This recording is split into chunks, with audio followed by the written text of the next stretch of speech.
Hello, everyone. Thank you for joining us for today's webinar. My name is Neha, and I am Community Manager at Wizlabs.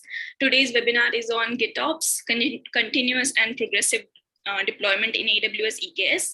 And we have the speaker of this webinar as Sivamuthu Kumar. I would like to introduce you all to all the panelists for today. And before that, I would request the panelists to please switch on their cameras. Yes. Okay, great. So everyone, Shiva is a senior software architect working at Computer Enterprises Orlando, helping teams build and deliver mobile, IoT, and cloud and architecture specifications. He loves developer community related work where he can share projects, ideas, and learn from other developers. So thank you so much, Shiva. Thank you for getting on board with us for this webinar. Yeah, thanks, Neha, and thanks to Wizlabs team for hosting this event. Then we have Mayank and Abhishek with us, who are a part of the Wizlabs products team. They both will be answering a couple of queries for you. So I would request all the attendees to please put their queries in the Q&A section, which you can see in the footer of your Zoom screen. You can find two options. There is chat box also, and there is Q&A section also. For your queries regarding the webinar, if you have any particular questions related to directed to Shiva, please put in the Q&A section, and we will make sure we answer all of them for you. And yes, so I'll hand it over to Shiva now. Hey, thanks, Sneha. Let me share my screen and we can take this session.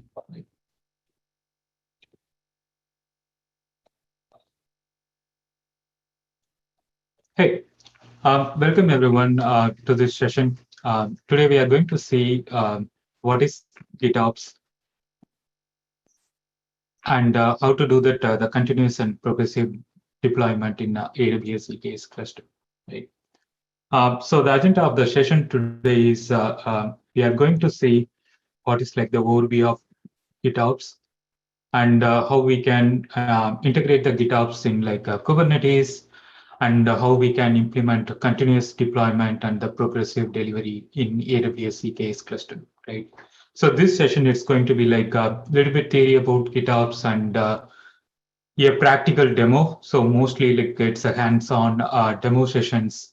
So I'm going to show you how everything is integrated and how we are implementing this continuous and the progressive deployment in EKS cluster. So already Sneha introduced me, a short introduction about me. I'm Sivamuthu Kumar, working as senior software architect in CEI, Computer Enterprise Inc. from Orlando, Florida.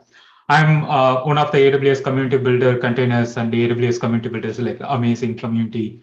So you can join. I think this year application got closed, but you can apply for like in future years, right? So AWS Community Builder is the program where you can like network with other professionals, and you can curate your content, you can publish your content, and you can learn more lot about like the AWS thing, right? So I'm also in Twitter. My Twitter handle is Sivamuthu, and I'm also in like other social networks such as LinkedIn and Dev2, writing blogs about cloud, IoT, and mobile solutions. So that's a introduction. Let's get deep dive into the session, right? So what is GitOps? GitOps is like a new operating model for modern systems. And nowadays we are hearing a lot about the GitOps, especially in the Kubernetes world, right? So let's say like we already have the term DevOps, and we are introducing like a lot of other ops terms as well, right? Like DevOps, DevSecOps, that's focusing on development and security, and also like there are other ops terms as well, like chat ops, doing everything in chat systems, and also like hug ops, where like we got like failures and a lot of system engineers are like solving the problem. We are just like giving the hugs and all. So there are like a lot of terminologies that's surrounded with the ops. So now like it's new term that's like GitOps. So we are going to see like what is GitOps and what are the problems it's trying to solve, and how we can take it forward with our modern solutions, right? So the term is going like that. The GitOps term is like the code-based infrastructure and operational procedures that rely on Git as a source control system. What does that mean is we are like maintaining the system, but in declarative way, we are keeping all the changes in the version control using like a Git as a source control system. We are maintaining like our infrastructure and the operational procedures. So that is called like the GitOps. Right?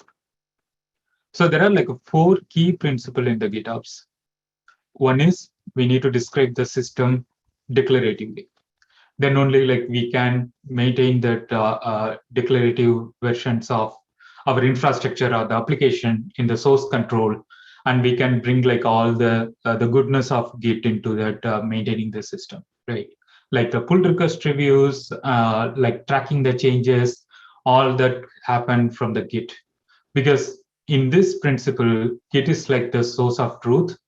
So let's say like I'm having a system or like I'm having an infrastructure that's built um, out of Git, right? So we are like doing some changes, like I'm scaling up my infrastructure, or I'm adding like a new network rule in my infrastructure. Everything I'm doing directly in like a portal or in the system. We don't have like a mechanism to track the changes, like, okay, what are the changes we did and who reviewed that, those kind of things, right? So this GitOps principle, it's mainly focusing on that. We need to describe the entire system declaratively so that we can store that in the version control. Second thing, we need to version the desired system state in the Git. So let's say like I'm having a certain state in the Git. I know like this is the exact state I deployed in my cluster or I deployed in my network things. So I know like, okay, this is my desired state. I know like what's going on in my exactly in the cluster, right? And the other thing is we are like automatically apply the approved changes to the desired state. So I'm changing the desired state that should be like automatically applied to the cluster. For example, like I'm adding a new namespace or new deployment in my Kubernetes cluster. The Git should be able to like, okay, watch the changes in the repo and apply the changes into the cluster so that like I'm worrying only about the Git desired state, not about the cluster, because cluster is automatically applying them, right? And the fourth one, this is like where it's important one, right? Let's say we are deploying our desired state in the Git, but but like there is something happened directly in the cluster, right? At the time, what happened is since we have like the desired system in the Git, we know like okay when the divergence happened, what happened, someone like changed the cluster or like something happened which is not desired, then there should be like the correctness and the alert mechanism on the divergence. Basically, like it's a drift detection. So we are identifying like okay, there is a desired state, but the drift happened, so we need to make sure like the correctness happened, right? So that's like the basic GitOps principle for the 4 key principles. So whenever like I'm showing the demo, you can see like everything on this 4 principle. Describe the system declaratively, version control, and auto apply the changes, and ensure that we are detecting the divergence of the system. I have one Q&A. Yeah, we just ask like, what is the difference between GitOps versus DevOps? I have that slide next. So we talked about like the GitOps and the DevOps, right?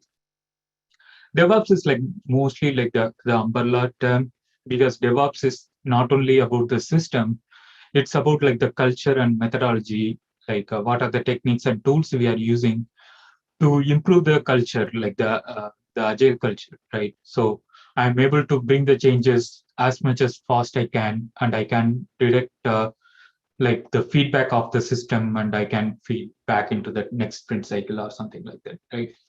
So we know like the DevOps, as you know, like the DevOps is not only about that deployment or like the delivery of your workloads. It's more than that. It's about like the culture and methodology of your the entire organization, right? But the GitOps is mainly focusing on like techniques and best practices to implement the continuous delivery as I said, like the 4 principles. So the GitOps is mainly focusing on like the 4 principles, not from the organization perspective about like the culture and the methodology, right?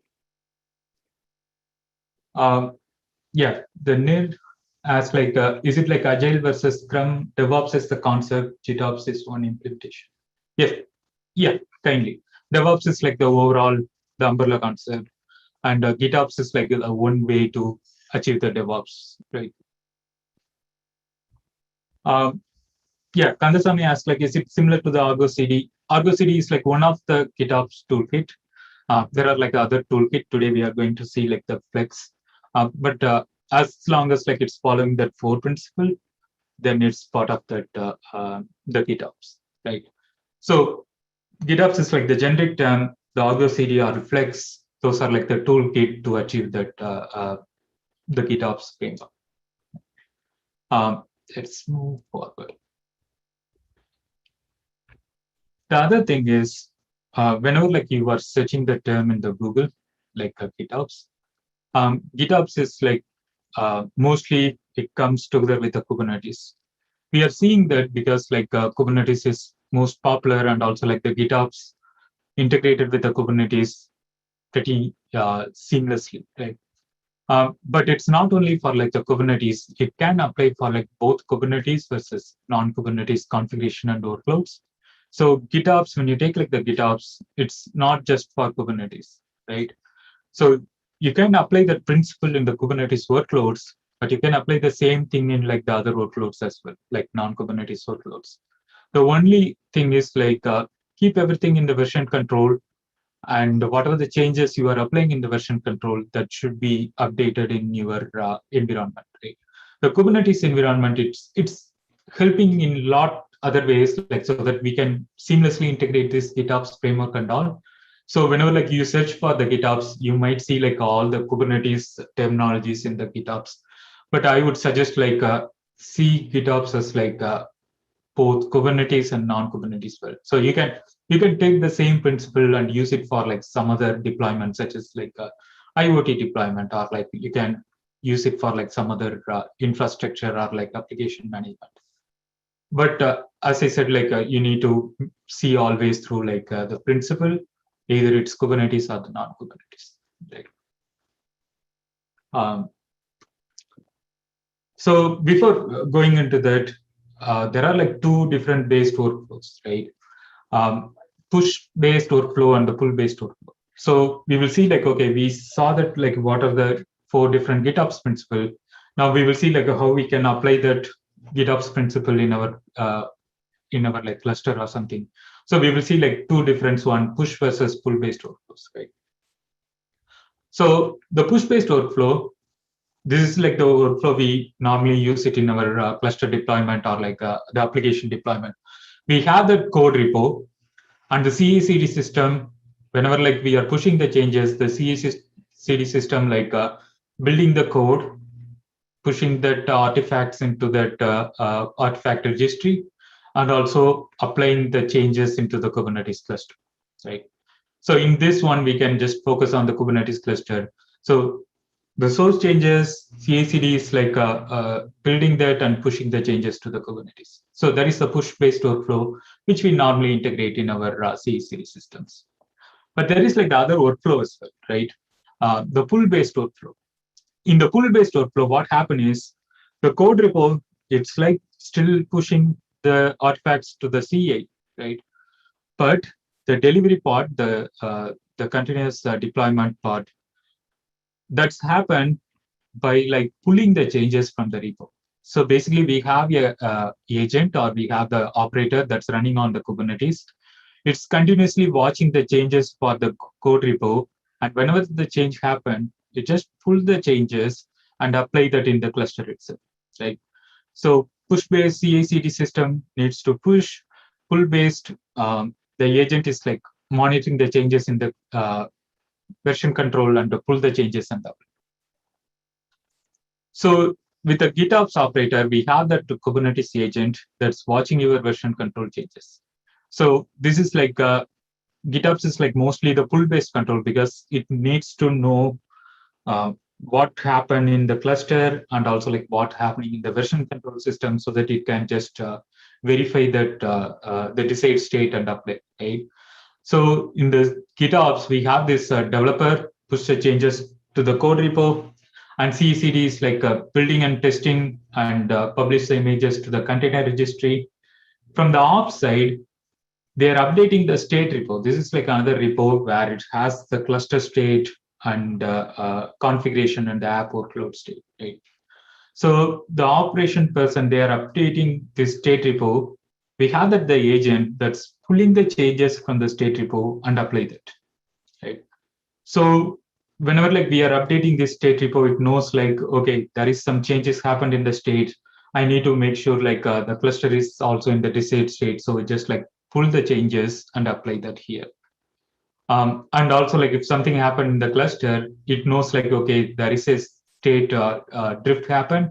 So it just like notify the ops person like, hey, something happened in my cluster, which is not approved from your state repo.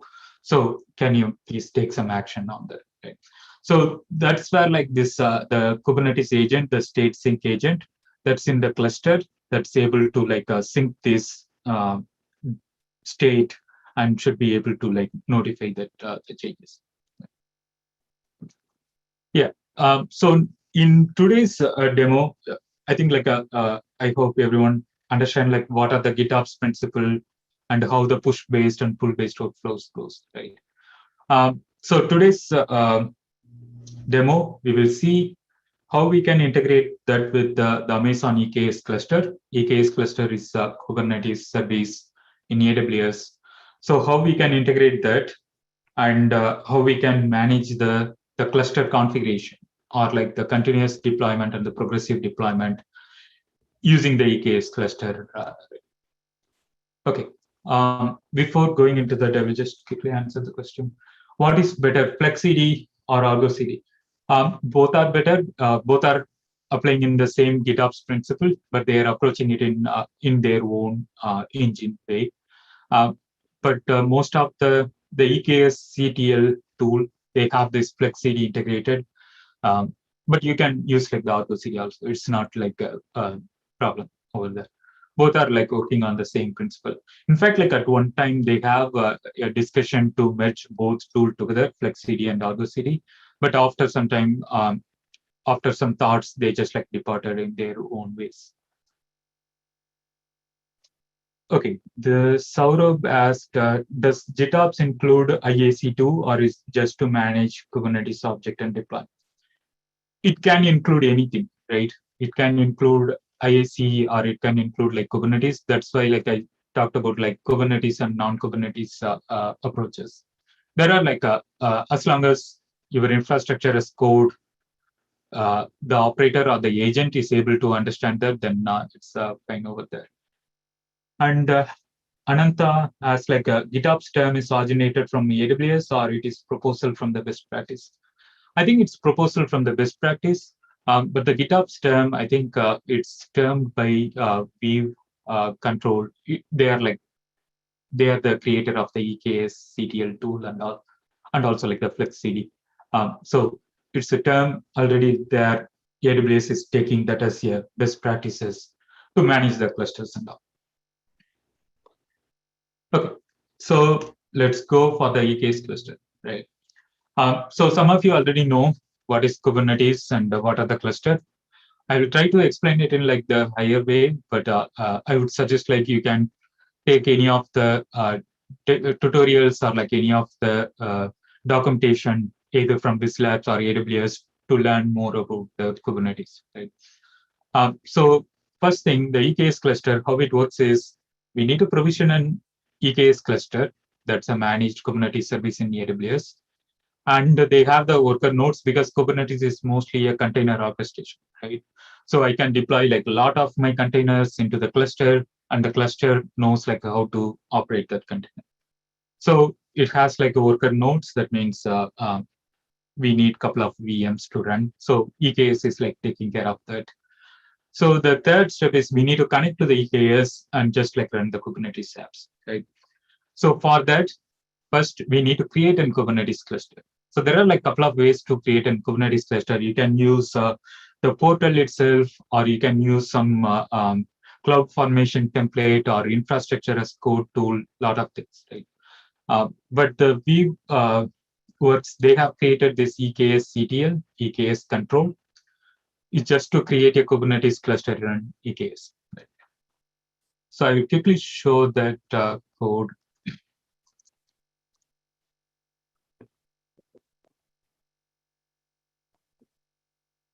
I don't have it here. One second.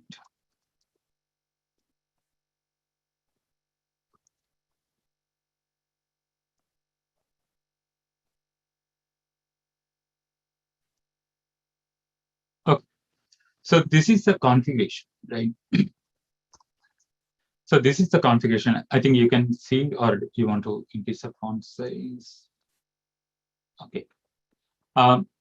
So this is the EKS CTL configuration. EKS CTL is a command line tool where you can like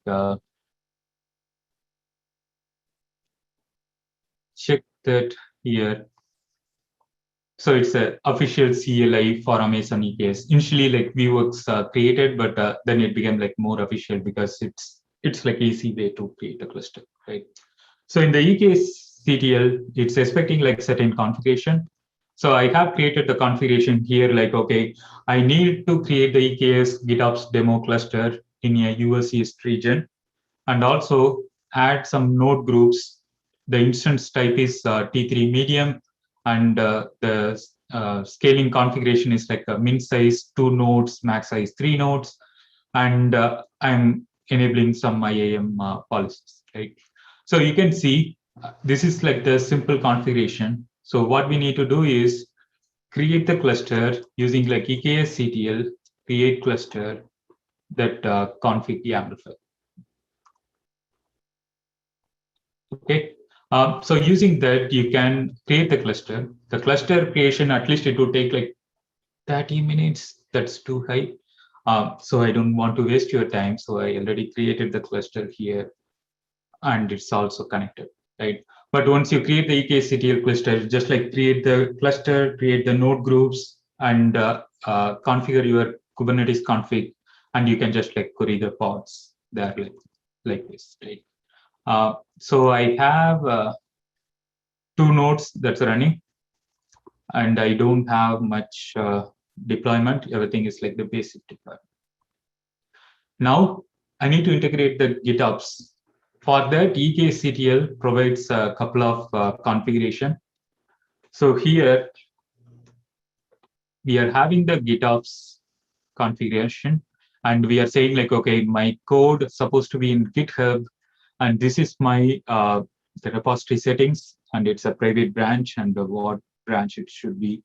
So basically, like I'm providing some configuration into the GitOps block into the EKCTL, so that like, okay, just manage this cluster using this GitOps configuration, right? The GitOps configuration, nothing but your Git repo and other things. So I'm going to enable that. Right now, I don't have like anything installed, so I'm going to enable that the Flux. So what it will do is it just like install all the Flux component. Flux is the GitOps toolkit that's coming as part of the EKCTL official CLI for the Amazon EKS. So I'm just like enabling the Flux component with certain configuration. So what it's doing is it cloning the branch based on the settings I have provided. It's generating certain manifest, and it's setting up the Flux system to have managed everything from the cluster itself, right? So that's what you can see, like it's trying to clone, generate that, installing that component, setting up the public key for like in your Git repo, so that like it can watch the changes from your repository, and doing all that stuff. So it says like the Flux is installed successfully, right?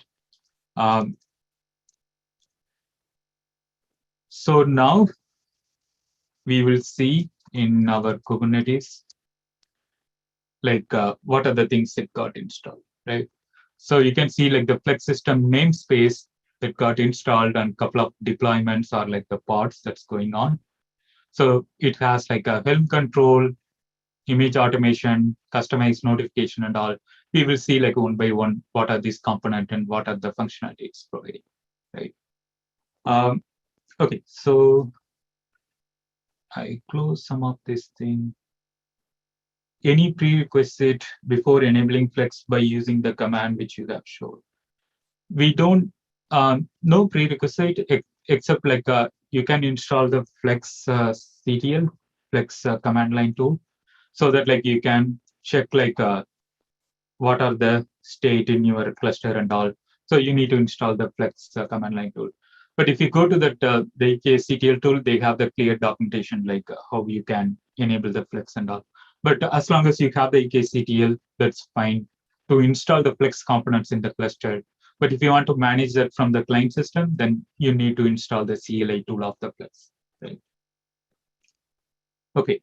The other thing, the bootstrap process comes from EKS or GitOps.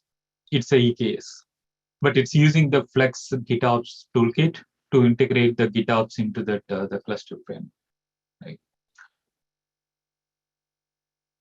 Okay, and Abhijit asked like, what is Flex? Flex is the GitOps toolkit component, and Basaveshwar asked like, what are these Flex components? So the Flex components is like another. These are like the different components where you can like manage your source, manage your cluster. I will walk you through like each and every components and what are the functionalities it's having. Right. Okay, let's quickly go through the slides again. We created this cluster. We created this the Flex system, right? So let's think about like what is Flex and what are the functionalities it does, so that like we can, whenever like I'm showing the demo, you might understand more better, right? So the first thing, Flex V2, they have released the Flex version 1. Now it's a V2. So the Flex is a tool that keeping Kubernetes clusters in sync from the Git repo. That's one of the GitOps principle, right? So it's doing like automatic updates to the configuration whenever there is a new code to deploy. So you can see here, we have this Kubernetes cluster, right? So whenever like you install the Flex, it's creating a lot of controllers. One is Helm control, source controller, customized controller, right?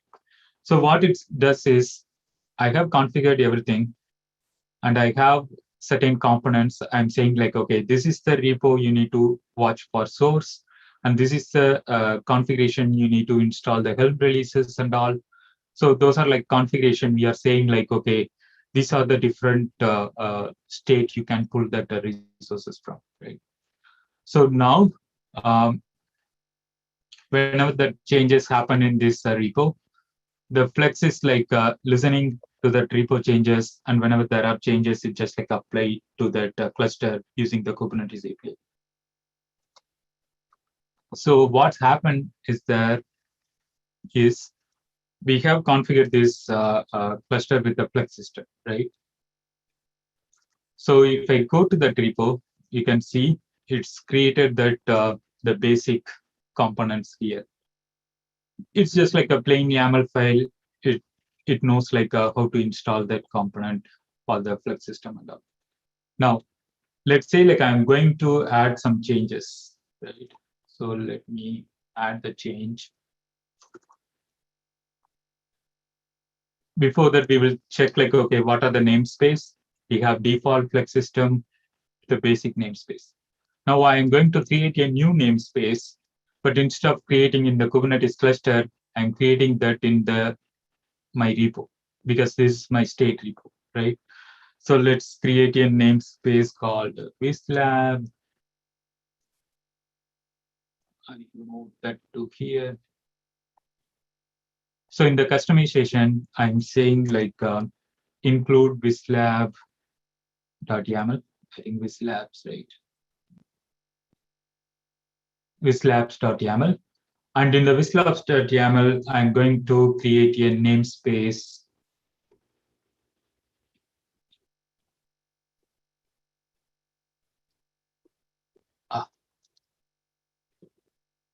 how to create the namespace. I think I can, okay, here it is. So I'm going to create the Wizlabs namespace, right? So instead of directly applying in the Kubernetes, I'm applying that in my Git repo, state repos, right? So I'm just saying like, okay, status, I'm adding that state, and I am committing that in my Git repo, right? Names. So before that, before pushing the changes, you can see like Flux get all. The Flux is saying like, okay, I'm watching to this Git repo. The version is 9C94D7, right? And also I have the Flux system here. So let's go to the repo. So in this repo, you can see that the commit, you can see like the 9C94D78, right? So that is the state it has right now. Now I'm going to push the changes. So the changes got pushed. The 9C94D78 that got changed to 1FF4D72. Before waiting that, I just like reconcile. But in real world, you don't need to reconcile. You just like apply the changes after certain intervals, right? So right now I'm just like reconciling that to make it fast. So you can see it's pushed. It's pulling the new revision, the 1FF4D, and also it fetched the revision here, right? And it's applied that revision here as well. So now let's see whether the Wizlabs namespace that's got created in the cluster. So you can see like the 32 seconds before the Wizlabs namespace that got created. So this is like one of the demo, because like we are not directly applying that in the cluster. We don't need to have like any secrets or anything to connect to the cluster. The Flux agent, the Flux controller, we enable through the EKS CTL. That's like listening the changes from that repo, and whatever the state I'm pushing into the repo, that's applying that changes in the cluster itself, right? Okay, so right now, like this is only the namespace, but we can use like any other thing. We can use like the deployments. We can install like Prometheus or like Grafana. So whatever you want, like the cluster state configuration, you can add all those YAML files into the Git repo, and you can track through the version control, because we know like, okay, we are seeing like, okay, something happened, then we can come and see, okay, someone added the Wizlabs namespace. And if I enable through the pull request, then it's coming through the pull request workflow, right? So before updating the cluster state, we are just like looking into that and see like, okay, how that got version controlled and updated that. Yeah. So now let's go to that the next thing. I have created the pull request here. This is like more advanced configuration, right? I have like Istio. I have included like the Prometheus. So whatever that the configuration I needed for my cluster, I just put everything. So let's commit. Let's do the pull request changes and see like how does it work. Before that, I'm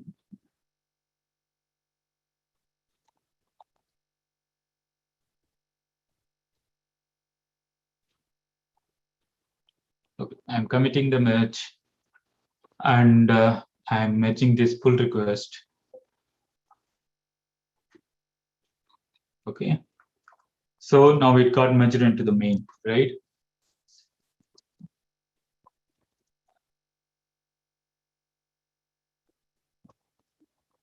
So if I do the reconcile again, I think it's already started.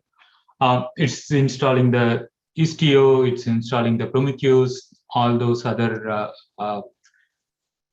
the application I need it in the Kubernetes cluster. I'm managing everything through that the repo instead of managing it through that the Kubernetes control. Right?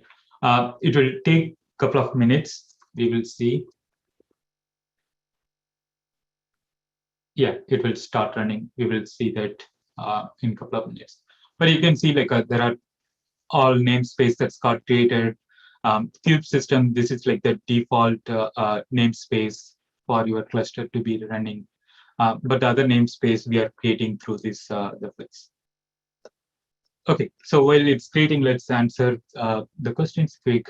Can I, Basveshwar asks, can I install Flex component to any Kubernetes cluster, or is it applicable only for EKS? It can be installed in like any Kubernetes cluster. The EKS, why we are talking about the EKS here is like the EKS CTL tool, and also the EKS anywhere that's coming in.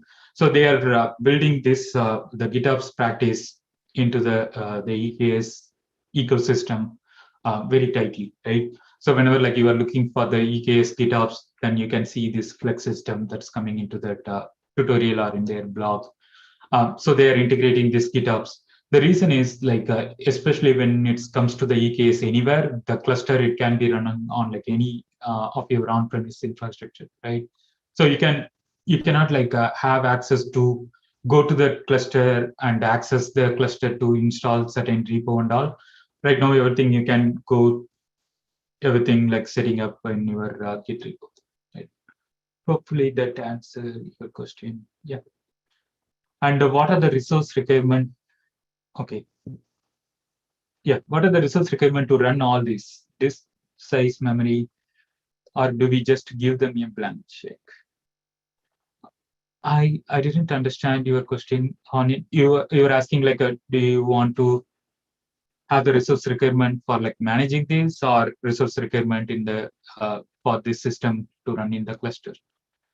I think you can control some of the resource requirement you can set. We are not like giving anything, and also like I'm just using 2 nodes. I'm able to run all these clusters. So I think like they are pretty decent on like running that. The one thing you can do is like you can set up the resource requirement, like how much CPU you need and all. So you can have that. Right? Okay. So yeah, everything got created.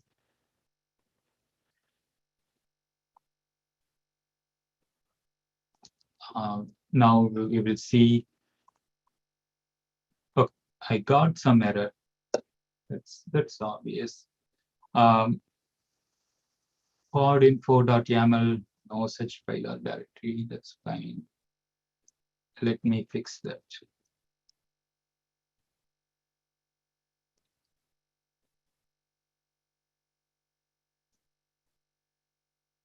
Fetch.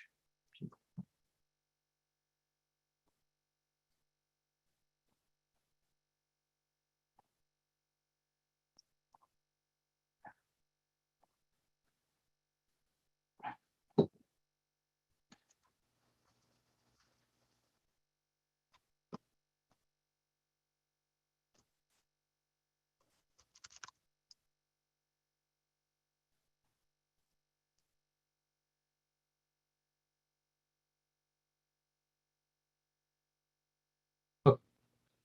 So now let's get ready to like deploy some of the workloads, right? So we're going to deploy some workloads and see like how we can do the continuous delivery and the progressive delivery. Okay. So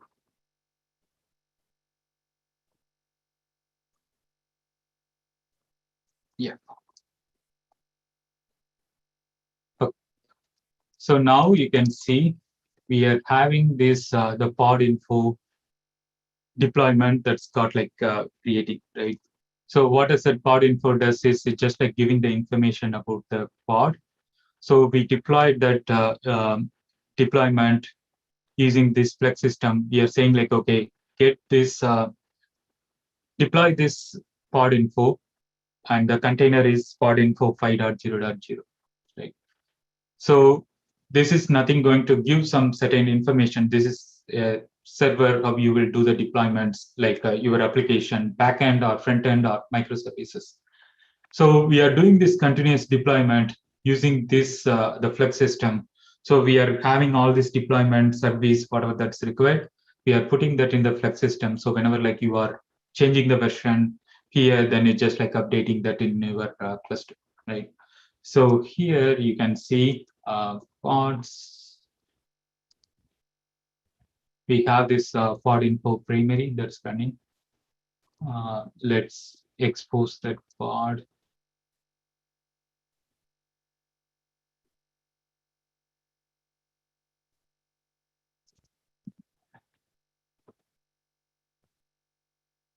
Okay, I'm just like looking whether that my server is running there or not, right? Localhost 989.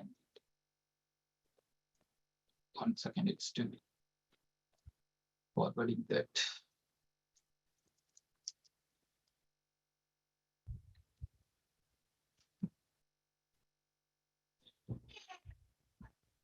I don't know what's going on. Okay, so let's see. Like, so you can see this is how like you can set up the continuous delivery. So you can add that the version whenever like you are releasing the new version, so that this got like updated to the Git, and the Git is like updating your cluster over there, right? So three things, right? One is the Flux is for like the cluster operator who automate and provision and the configuration of the clusters. So you can see I have created this, the ECTO system, the monitoring, Prometheus, all those stuff. So I have a lot of Helm charts, releases that's to install in the cluster, right? So what we usually do is we just like created everything in our like infrastructure as code, so that like we are installing all the Helm releases, or we are manually installing those Helm charts and releases in the cluster. But using this, we know like to automate provisioning and the configuration of the cluster from the GitOps. And the second thing, it's for like the platform engineers who build continuous delivery for the developer teams. So you can see we are setting up the continuous delivery so that like whenever we are releasing the new image version, we can increase the image version and the tags and apply that changes into the cluster. And also like it for the app developers too, who rely on the continuous delivery to get their code live. So the GitOps knows like the Flux toolkit, it knows like when it goes to the changes, and also like it's doing the continuous delivery whenever like we are maintaining the changes so far. Right. So before going into the progressive delivery, I have a couple of things to say here.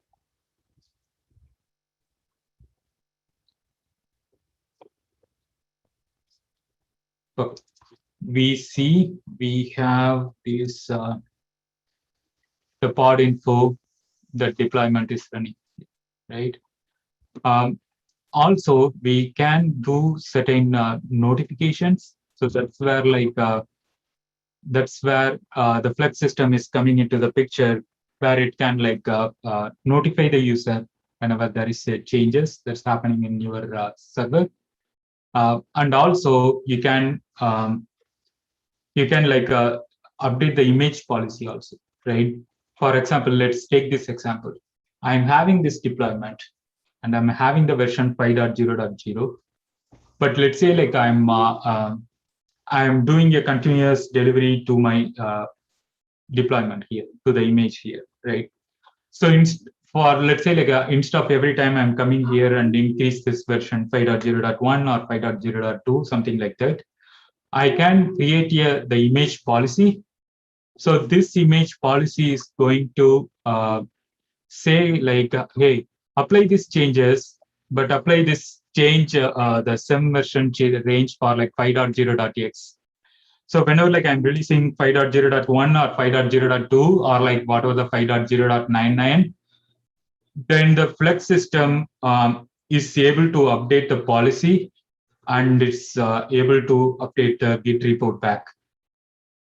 I will quickly show like the changes. How does that work?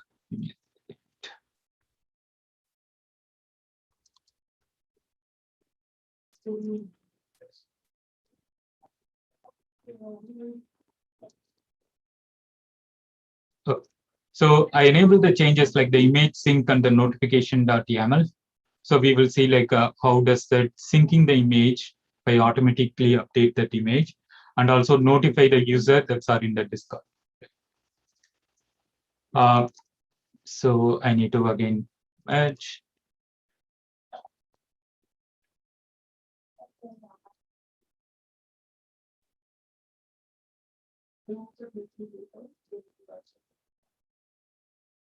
I'm reconciling that.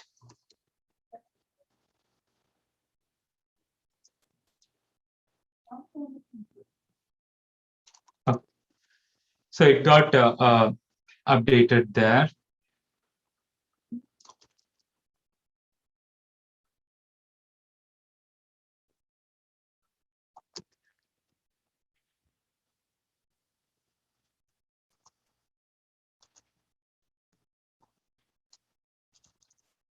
So eventually it should be like updating this, the new version changes, and it started like the rolling out once it's applied.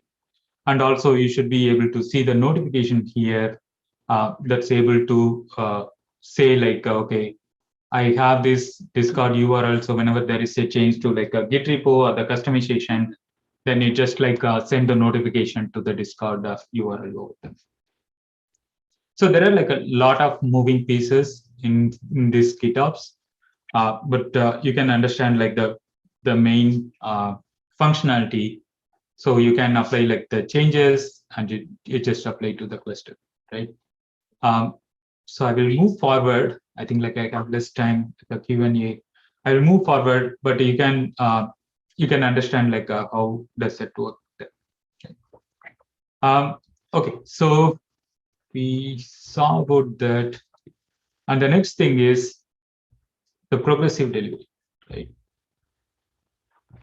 So we have applied this. Let's say let's talk about like how we usually do the delivery and how the deployment happens.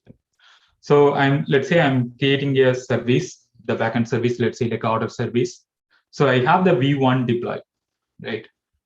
Usually how the deployment happens is whenever like I'm doing the V2 deployment, the V1 deployment that got like killed, that got like destroyed, then the V2 deployment that's like newly deployed version that started running in the Kubernetes, right? So that is like the plain, that means like kill everything and start that new deployment. But there are like other deployment strategies as well. The other deployment strategies are like the blue-green deployment and like the canary deployment and the A/B testing, those kind of the deployment strategies, right? So instead of doing everything at a time, we are just like installing everything in the production. Instead of doing that, we are doing is we are doing some testing before we are doing some testing in the new version in the production, but not for like all the users, right? We are just like doing a certain portion of the users with the new version, and we are slowly delivering like the new version in the progressive way. So there are like the techniques we have that in our like the GitOps as well, right? So one of the thing the Flagger is doing is Flagger is like the automated canary deployment. So if you already worked in like any service mesh functionalities, what we need to do ideally is like we need to deploy both versions, and using certain ingress service mesh rules, we are just like redirecting our traffic to like certain versions of the deployment, right? For example, we have like V1. So what we need to do is whenever like we are deploying the new version V2, we are configuring like a certain service mesh rules. The service mesh are like Istio or like app mesh, that kind of thing, right? So we are specifically configuring our traffic rules so that like we are saying like, okay, move to 5%. We are testing that 5% V2 users, then move to like 25 or 50%, and slowly to 100%, right? So we have like enough time to do the delivery by progressive manner instead of doing everything like a single cut V1 to V2. We are doing that in like a V1, V2 certain percentage and V2 100%. Right? So for that, in current world, in current architecture in Kubernetes, everything is managed through the service mesh. Service mesh is nothing but like you have a lot of service in your cluster. So whenever the traffic entered into the cluster, it's going through the service mesh, and service mesh knows like what service it has to redirect the traffic, right? So there are certain rules we can configure. So one of the popular service mesh is like Istio or Linked or AWS App Mesh. So you can create those kind of traffic rules, right? But if you need to do this progressive, right now it's a lot of work, right? The lot of work in the sense like we need to apply this the percentage changes one by one manually. Let's say like I'm doing the progressive deployment for 5 days or over a week, right? So every day I need to increase the percentage and apply that to the cluster, increase the percentage and apply that to the cluster. That's like too much work, right? So the flagger, this component, the flagger is another tool that's managing this canary deployment. So this flagger component, it simplifies in a lot of ways. It's doing the automated canary deployment. So we are applying that canary rules. I'm saying like, okay, this is my deployment, and you need to do the analysis and apply the new version over a day or like over a week. And each step you need to verify like, okay, everything is working, the new service is working, those kind of things. So this canary rule, the flagger, it just takes that and it creates the deployment and the service by itself, so that like it apply the canary deployments based on its the rules we have configured. So you can see here, I have this the podinfo.yaml. I'm saying like 5.0.0 here. Right? And in the podinfo canary, I'm saying, okay, target this podinfo deployment and do the analysis, right? So every 5 seconds or like every 1 minute, do the analysis using this metrics here. So the step weight is 10, right? So every time I'm deploying the new version, it's just like 10% of the traffic that goes to the new version. And it just like do the increment, like a 10, 20, something like that, 10, 20, 30, 40, 50. And once it's reached 50, and we are seeing like everything is fine, then we can just like deploy everything into the, deploy all the V2. So you can change like 100 also. So you can, it just like continuously change like 10, 20, 30 up to 100, so that you eventually just like reach out the 100% deployment of the version 2. And also it has like the rollback as well. So let's say like I have configured, but it's not reaching my metrics, right? I'm seeing like some 500 errors or like some errors whenever I'm doing some protest. Then it just like return back to the V1 as like how we have configured, right? So if something fails, then it just like push everything back to the V1. But everything is good, then it just like to do that the progressive deployment like a step by step. So we have that canary set through the cluster. It got like initialized, right? I have this pod info primary running. So what I'm going to do is I'm going to set the image. 1 second.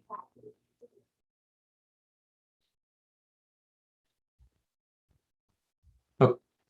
I'm going to set the image to like 5.0.1. Yeah, 5.0.1. I think it has 5.0.0. I'm going to set manually through like 5.0.1. So it's in the namespace. Okay, so the image got updated, right? That means we have the 5.0.0, but we are updating that image to 5.0.1. So now you can see the canary status. Previously it got like initialized. Now it's listening that changes and that started progressing, right?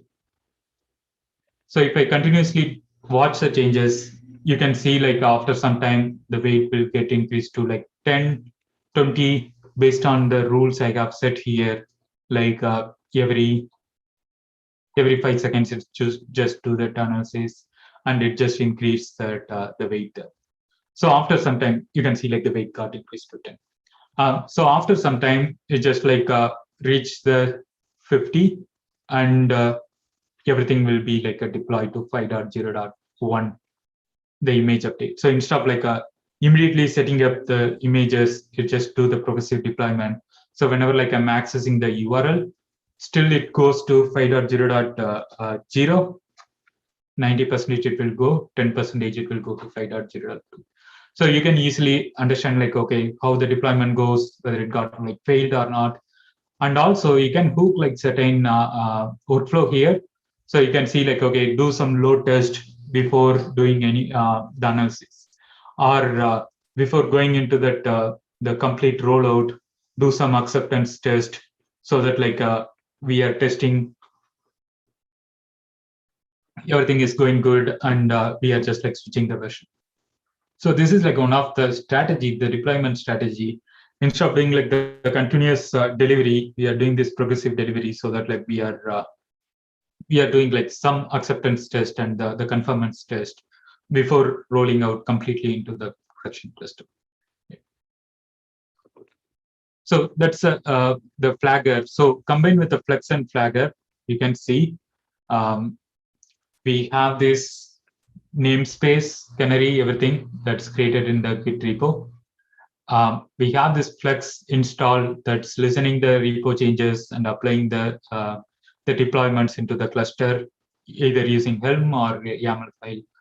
And we are installing the Flagger. It just like continuously create your canary deployment automated way. You don't need to manually do that thing based on your service mesh. So the Flagger is just like automatically configure your canary and do this progressive deployment for your deployment pods or services. Right? So you can see like how we can combine these two tools, the Flex for like maintaining the GitOps and Flagger for like the continuous delivery, so that like we are managing everything in the GitOps state, right? So the fourth principle, did you remember? One is we are declaratively, we are describing our system declaratively. So the Kubernetes is like we are able to describe that system through the YAML files, and we are having these YAML file for managing the state. Second thing is we have the version control, and we are managing through the pull request workflows and all. So we know like what's going on. And the third thing is like whenever the cluster state changes, it just like apply the changes into the cluster automatically. So the only approval gate is like your GitHub pull request workflow. The cluster system is just like automatically configured. So it's like working through the four principles, and you can do these kind of like the integrations in your cluster. So I have like a couple of reference. The EKS cluster, the Flux V2, you can go to this link, fluxcd.io. So here you can learn more about like what are the use cases, like Helm, or how to set up the notification, how to do the secret management in the Flex, and how we can automatically update the images in the Git, and also you can have all these the functionalities. You can go through that and play with that. Other thing is like the EKS CTL. So the EKS CTL, the official CLI for tool, they have the usages, how to integrate the GitOps here. So they have this GitOps with the Flex V2. So this is what like we have seen, like how to configure the GitOps and all. And the Flagger is like another tool for progressive delivery. So you can see like how it can work with different service mesh, like a Istio or like a AWS SAP mesh. So you can see like how it can work with the canary deployments and all. So you can see like how it's slowly rolling out and all those stuff. So you can so every time whenever like you are deploying the version, you're just like doing some test and also like switching to the V1. So you have like do the A/B testing, the canary deployments, and the blue-green deployments, all those stuff. So you can go through this site and learn more on it. Right. Okay.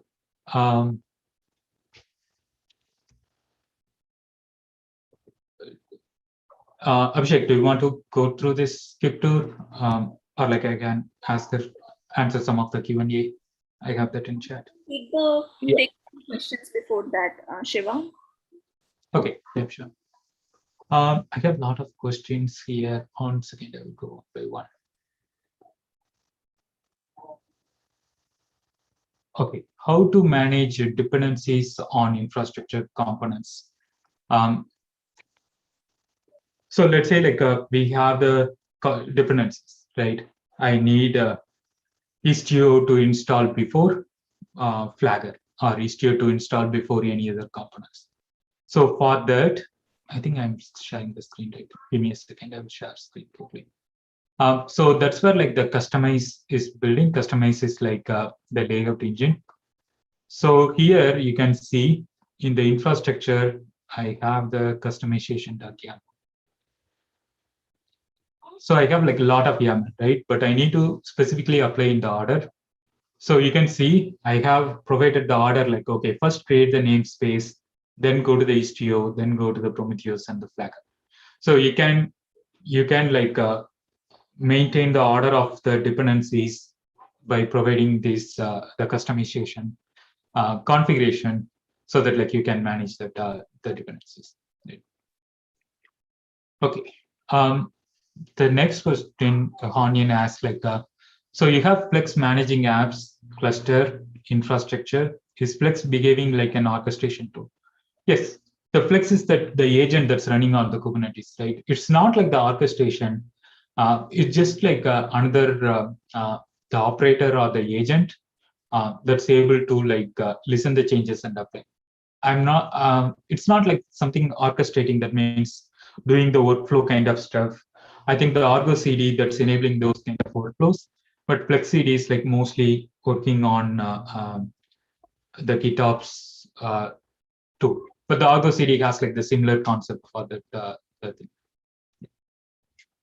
I hope I can. I'm answering your question. Let me know like if you have more questions for that. Or just SaaS for Kubernetes.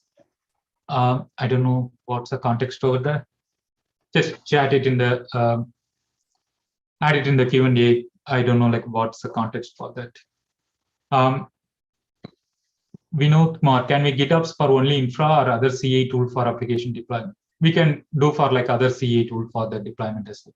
You can see like I have created the infrastructure, but also I'm doing some application deployment using the pod info. So my folder structure is like, okay, infrastructure is like Istio, those kind of tool. App is like, this is where my workloads that's going on, right? Yeah, let me know like if I'm answering your question or like if you have more questions. And Basaveshwar asked like what advantages this brings compared to the rolling updates in the Kubernetes. Okay, so we have the two concepts, right? The rolling update and the progressive delivery. The rolling update, it's still like deleting all the V1 and deploying the V2. It's doing the rolling way, right? That means it's just like kill one and bring the new version, kill one and bring the new version. That's mostly like instead of disrupting all the traffic, it's just like doing it in the rolling way. But the canary is like more than the rolling update. Canary is like you are able to do some additional testing in the production with the new version. Then like you are taking that to the next step and all. So it has like more sophisticated rolling update by doing like a lot of testing, right? For example, I need to rolling update, let's say like I'm V1, V2, and just like doing that, it still happens within a minute or 2 minutes, just like pulling the new version of the V2. But the canary, I have like full control over the deployment. I can wait for a week or 15 days just to understand like what's the behavior for the new version V2 for certain group of users, so that like I can decide, okay, whether I should go and move forward with that canary or I can just like cancel that new version, right? So we have that we are able to test that in the production really with the traffic shifting. Okay. Okay, I have a lot of things. First, I will answer the Ananta. If the configuration got manually changed, then the one in Git repo, how can the alert be sent out or configured? Okay, so the Git repo, that's where like you need to enable the branch production policies. So you can enable the branch production so that like no one can directly deploy that in the main branch. They should be able to create the pull request, and someone who is owner of that repo, they can review the pull request and apply that, right? So using the Git based workflow production policies, you can configure that. Yeah. And how to check the deployment status with the Flux in CD pipeline? Yeah, I think that's a good question. We have see that the notifications, right? So if you go and see the notification, the Flux CD notification, you can able to hook that up with any chat system. Also, they have the Git commit status. So if you configured in certain way using the GitHub notification here, so we are saying like, okay, this is my repo provider, and I'm configuring the alert there.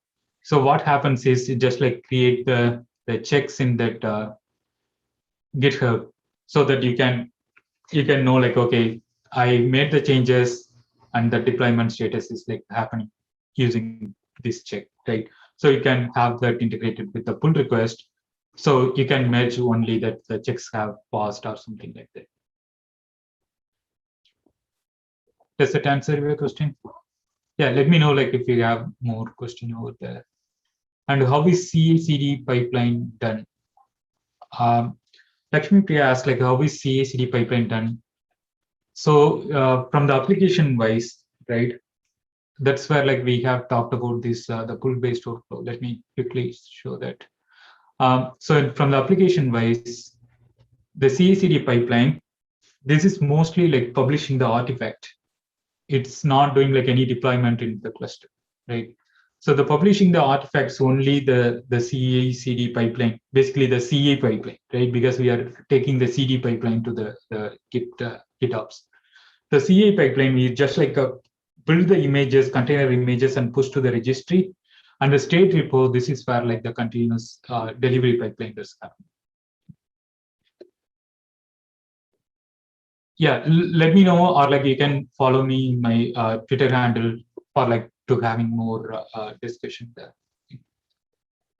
If the change is done directly on the server, this scenario, but the JIT repo has not changed. If the configuration changes are noticed by GitOps, is there any way we can get alert on this? Yes, you can get alert on that. If you go to this the Flux guideline, they have the use cases to configure the drift alert for the TU. I don't have it in my demo built up, but you can make that work here, right? Okay, I think I have answered most of the question. If you have anything, please feel free to like reach me in my Twitter handle. Right? Yep. Shiva, that was really great. And now I would request Abhishek to take over and do a quick Wizlabs tour for all the attendees.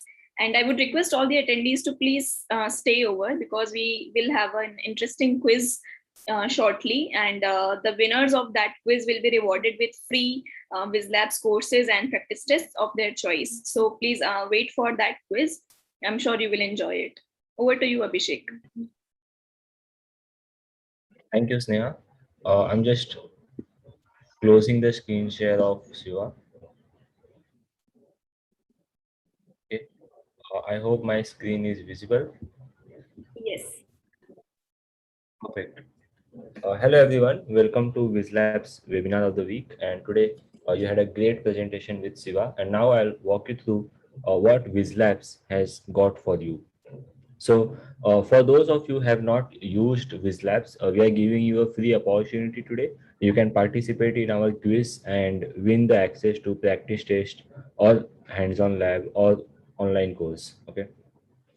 So in this quick talk, I'll be taking talking about how Wizlabs platform work. The UI has been recently changed and we have re-innovated the platform. I'll just explore you what are the cloud certifications that are present with AWS, Azure, and Google Cloud.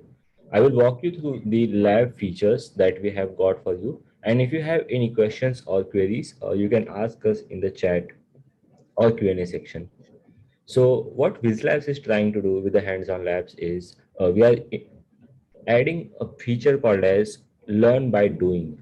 Okay, so a lot of you might have done a lot of courses on YouTube or Wizlabs own platform or any other learning platform that you have got, but what we face problem is we don't get a platform to practice. Now you just saw a live demo. What if you want to do the same? In that case you require a lot of things. So there is a requirement of account, there is a requirement of platform, there is a requirement of task that needs to be performed, and Wizlabs helps you with all of that. So we have a unique number of tasks coming up from different cloud services, all AWS, Azure, and Google Cloud. And each task is considered as a single lab, and each lab has a detailed instructions.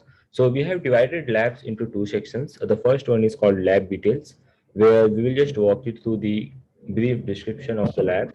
Then comes the introduction of the services that are used and a quick architecture diagram of the labs. And coming to task, there will be task present. So the individual steps in detail, there will be required screenshots of the AWS console, and all the required commands are also provided as part of it. Now, once you are done with all of these tasks, we do validate whether you have done it in a correct way or not. And each resource created is validated by automated code, and it provides you a detailed report over it.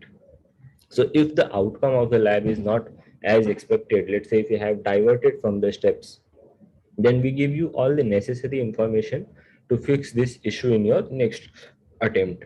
And we have a submit feedback feature where you can just let us know what you think of our products. Okay.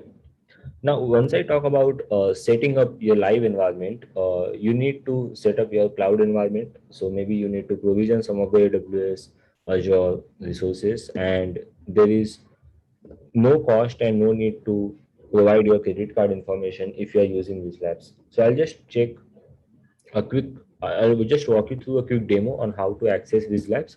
Now, with Wizlabs, learning cloud computing is completely risk-free, and with the practical expertise of hands-on lab and lab challenges, you get no cost account or setup time, and also the validation. Okay, so this is how a quick UI look like. I'll just take you through to the Wizlabs platform. And now here I'm on the Wizlabs platform. I'm yet to log in. So once you come to wizlabs.com, you can click on the sign in. And once you sign in, you need to enter your account details.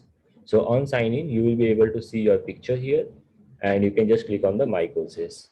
Once you click on the My Courses, all your courses will be shown, whatever you are enrolled in. So the first one for me is in progress, then all courses completed. Okay, and maybe I can just enter in one of the course, let's say AWS Solution Architect Associate. So once you purchase a course, you will might purchase practice test and video course, and you get labs for free. Okay, and once you go to the labs, here you can see the first two labs are completely free for you, even though if you have not purchased any of them.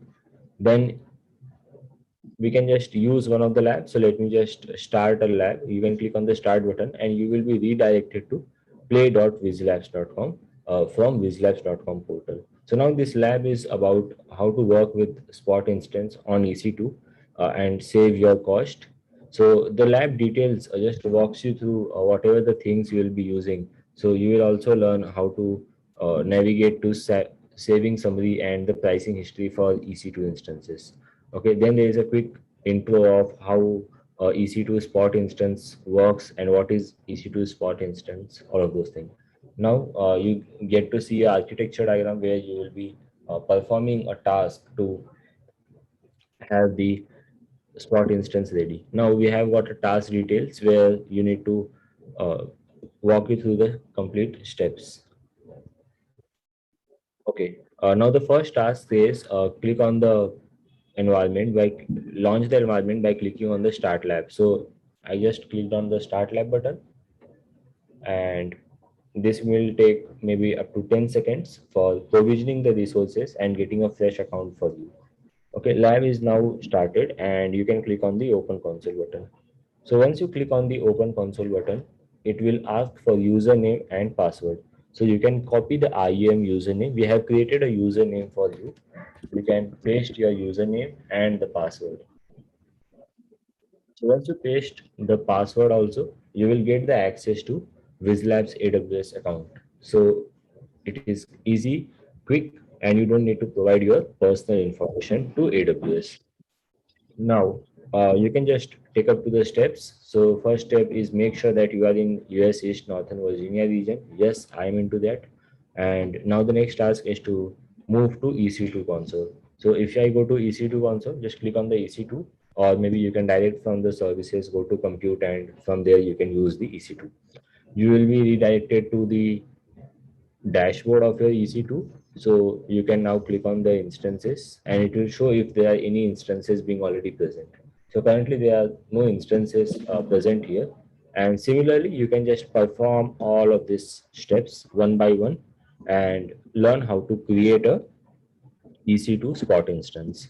Okay, I hope this provides a quick intro about the labs. And now if I have just completed all the tasks, I can click on the validate. Since I have not completed the task, the validation will fail for me, saying you have created 0 EC2 instances in this lab. Also, I have failed to do these steps in deep. I hope this gives you quick intro. And now coming to the certification part, I'll just take you through the AWS certification page where they have currently 11 certifications present. The certifications are divided into 4 categories. It is foundational, associate, professional, and specialty. Wizlabs has hands-on lab, online course, and practice test for all of these 11 certifications. And in case you are new to Wizlabs, you can get the access to this certification by answering the quiz and winning the quiz. That's all from my side. Thank you. Thank you, Abhishek. Thanks for the great presentation. Okay, now it's time for the quiz. I would request Shiva to please share his screen and we can go ahead with the questions. Yes, so before going ahead with the questions, I would like to tell the attendees, you can answer this quiz in the Q&A section. Please don't use the chat box. And there is a particular format which you need to follow in order to answer each question. So for example, okay, we have 5 questions and we will be announcing 5 winners also. So for example, if the answer to question 1 is option B, then you need to answer it like 1B, so that we know which question you have answered for. Okay. So yeah, you have to use the Q&A box for this. And we also have 2 special coupon codes for all of you, which you can use for yourself as well as your friends or colleagues. These codes are for our individual courses and practice tests, as well as if you want to purchase our premium subscription, by which you can access everything on the Wizlabs platform, including all the courses, practice tests, as well as the hands-on labs. So for that, if you are interested in the premium subscription, this mentioned is the code. I'll share these codes separately in the chat box as well. I'm doing it right away. Yes, so let's go ahead with the quiz. Shiva, you can move ahead with the questions. Yeah, sure. Okay, so the first question, what is a special namespace that is used for special purposes, like bootstrapping a cluster, right? Option A, kube public. Option B, kube private. Option C, kube system. Option D, default. I will repeat the question. What is a special namespace that is used for bootstrapping a cluster, right? Kube public, kube private, kube system, default.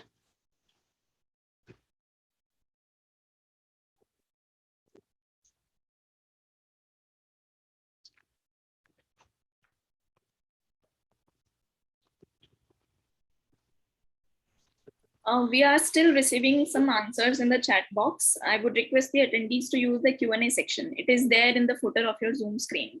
Please don't use the chat box for the quiz. Otherwise, we won't be able to track who answered first.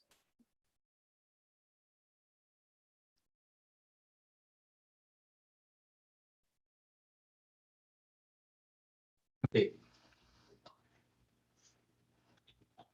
Yeah, a lot of response coming in. Let's move to the next question. Okay. What is a simple CLI tool for creating clusters on EKS? EKS CTL, Kubectl, AWS CTL, or cluster CTL? Today we see that in the demo, so you know answers. So what is a simple CLI tool for creating clusters on EKS?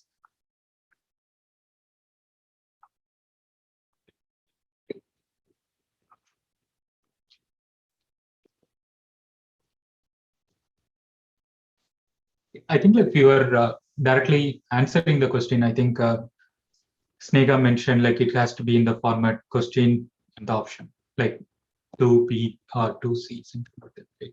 So just make sure like you are doing that.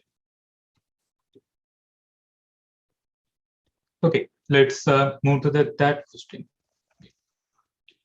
So today we see the Flux, right? Flux is a GitOps toolkit based on pull workflow or push workflow. In today's demo, we see like both pull and push. But the question is, Flux is a GitOps toolkit based on pull workflow or push workflow. Option A, pull. Option B, push.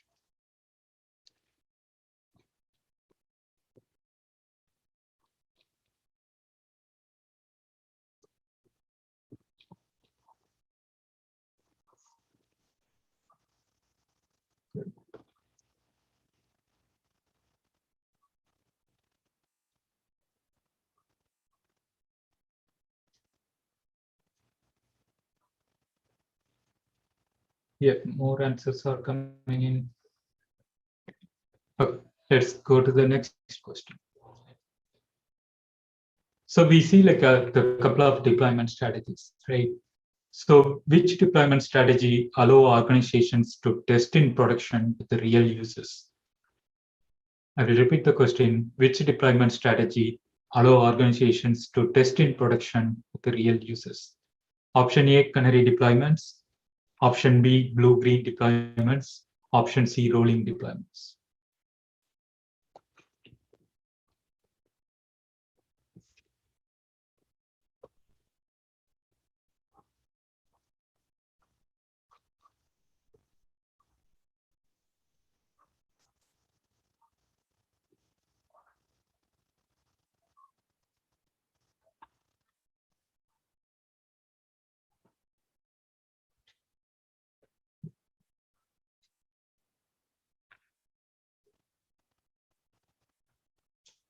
Okay, let's go to the next thing. So this is like the generate question, right? How many total certifications AWS have? You took like a lot of certifications and the practice exams in Wizlabs as well, right? So how many total certifications AWS have? Option A, 10. Option B, 8. Option C, 11. Option D, 4.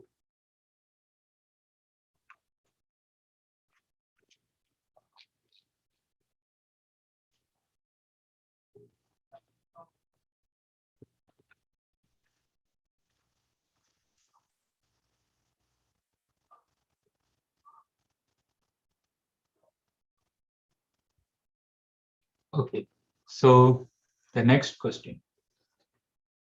Wizlabs, the 100 days of cloud, right? Is it helping you to begin your cloud journey? How do you see that useful? There are two options. Please make sure you are selecting a right option. Yes or hell yes.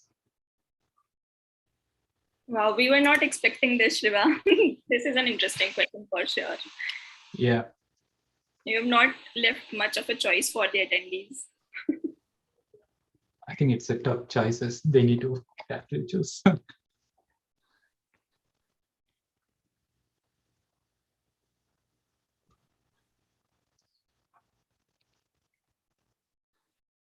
Okay, I think now we can reveal the correct answers for all the questions, except the sixth one.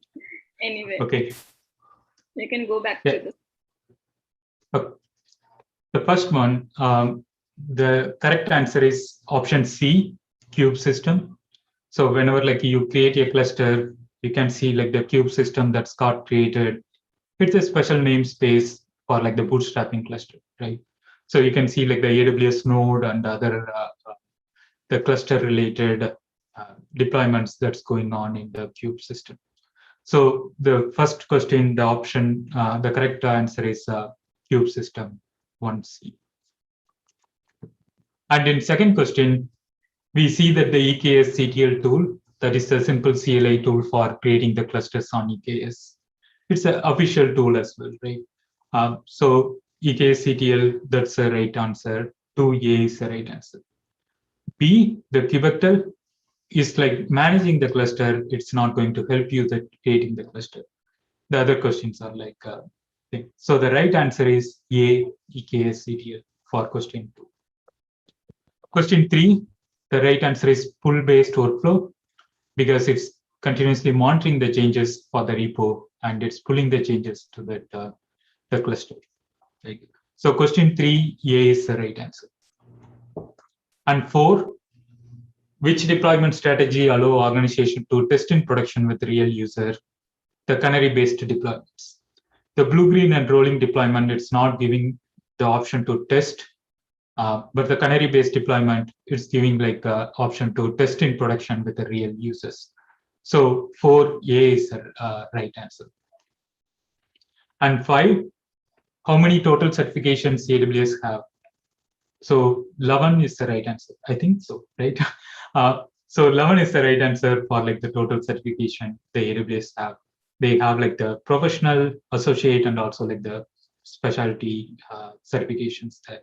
So there are like 11 total certification. 5C is the right answer. And obviously, you know, answer for this question. So let's move forward. Over to you, Sneha. Thank you so much, Shiva. It was really interesting. Okay. So yes, I would like to tell all the attendees that today is day 99 of our 100 Days of Cloud Challenge, and we are almost there towards the finale. And there is one good news about this. So these webinars, the weekly webinars, was a part of this 100 Days of Cloud, and we would like to tell you that we will be continuing this whole series even after the challenge gets ended. So we will take a break of like 1 week. There won't be any webinar in the next week, but we will be back with our webinars the week after that. So that's a really good thing. And this is mainly because we have received lots of requests from our attendees that they are really enjoying this weekly webinar series, and we would love to continue that. Okay, so I think the presentation part is over, and now we can get a picture with all the attendees. So if any one of you want to share a frame with Shiva and all the panelists, please raise your hand and we will turn you into panelists so you can switch on your cameras. And guys, please, we would love to see all of you. So let's hope for maximum participation in this.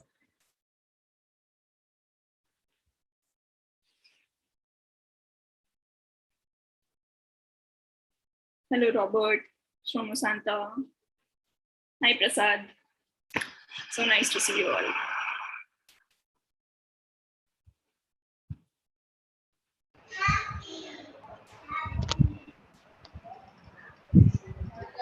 Okay, let's grab some more people.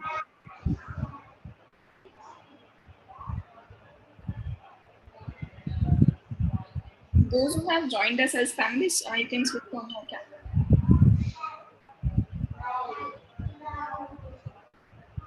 Hello, Shreya. Hello, Rohit.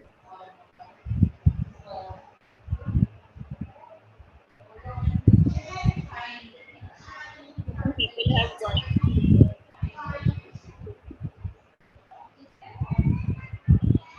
All right. Is anyone else interested in joining us? All right.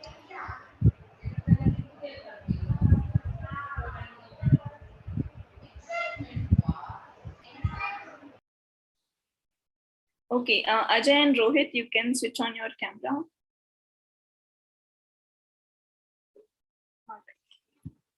Yes. Okay, so you can be ready with your quizzes, and we will be announcing the quiz winners on social media tomorrow, according to the Indian time zone. And yes, so make sure you have good poses ready with you because this picture will be posted. Okay, have you all ready?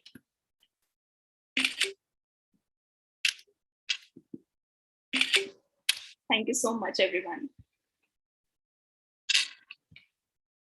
Okay, we are ending the session. Thank you. Yeah.